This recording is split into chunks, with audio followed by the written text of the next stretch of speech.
Make a developmentally disabled boy cry. Lose your family. My former boss is the worst human being I've ever met.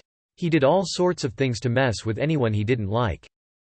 So a while ago I was at a family event in a local park, walking with a young boy from our family who is developmentally disabled with Down syndrome, Ben.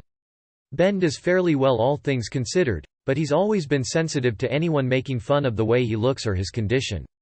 We are just having a good time on our little stroll, Ben and I both enjoying the day. Along comes my boss walking toward us. I'll call him Rob. I cringe at seeing him but smile and say hello to play nice. Rob. There's something you don't see every day. A pair of ugly retards walking together. Ben bursts into tears as Rob laughs and walks off. I deal with Ben and ignore Rob. I'm super pissed and trying to calm Ben down because for a few minutes he was totally distraught. Finally I get Ben to focus on how he has me and a lot of other awesome friends and family and that Rob is a stranger and what he thinks doesn't matter.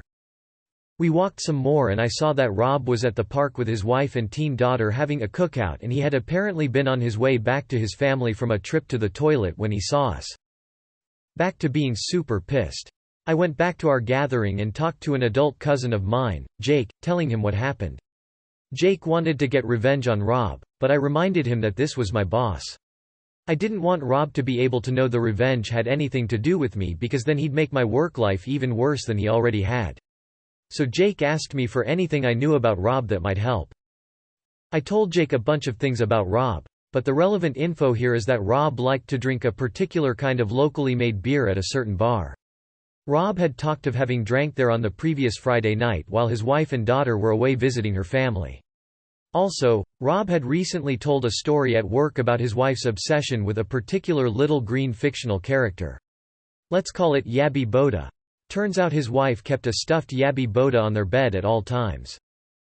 I wasn't there for the revenge setup itself because I didn't want Rob to see me, but Jake filled in the details afterward. It was basically this.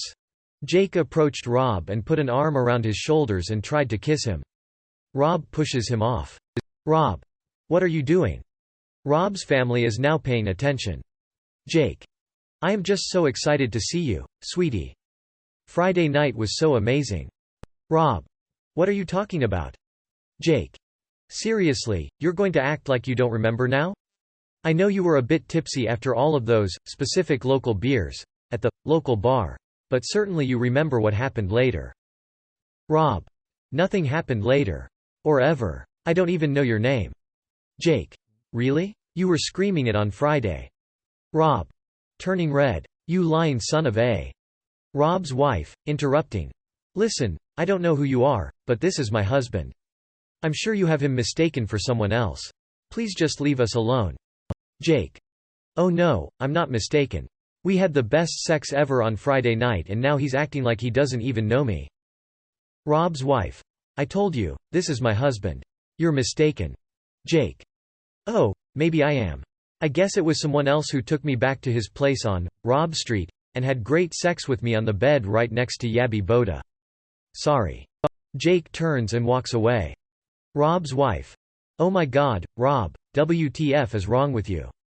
You're gay now. Really?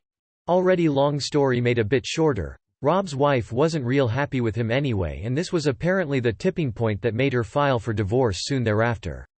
Rob frequently complained at work in the following months about how he didn't care about his wife but really missed his daughter and how much it sucked to live in his new place compared to his old home.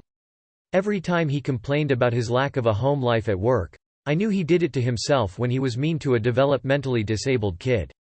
The best part is he never figured out I was involved at all.